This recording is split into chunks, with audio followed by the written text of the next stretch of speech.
బాబూజీ మన వేషభాషలను బట్టి మనల్ని గుర్తించరు. సత్యం యొక్క వేరొక కోణం వారిది. మనం పంచేంద్రియాల ద్వారా సత్యాన్ని ఎలా చూడలేమో అలాగే సత్యతత్వం కూడా ఇంద్రియపూరితమైన మనల్ని గుర్తించలేదు. ఇదొక గొప్ప వరం. మనలోని కల్మషాలు, బాహ్య ఆడంబరాలు ఆయనకు అక్కర్లేదు. ఎందుకంటే ఆయన పరిపూర్ణ సత్యతత్వం. మనం ఆ సత్యతత్వం యొక్క చిన్న అణువును మనలో కలిగి ఉన్నాం. ఆయన దానిని మాత్రమే చూస్తారు. అందుకే ఆయన ఎవరిని నిరాకరించరు. ఆయన ఒక వ్యక్తి పాపి అని గాని సాధువు అని గాని చూసి నిరాకరించటం లేదా అంగీకరించటం చేయరు.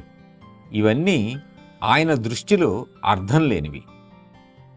ఈ విధమైన ఆధ్యాత్మిక దృష్టి మనం కూడా అలవరుచుకోవాలి. అది సర్వమానవ సౌభ్రాతృత్వానికి దారితీస్తుంది.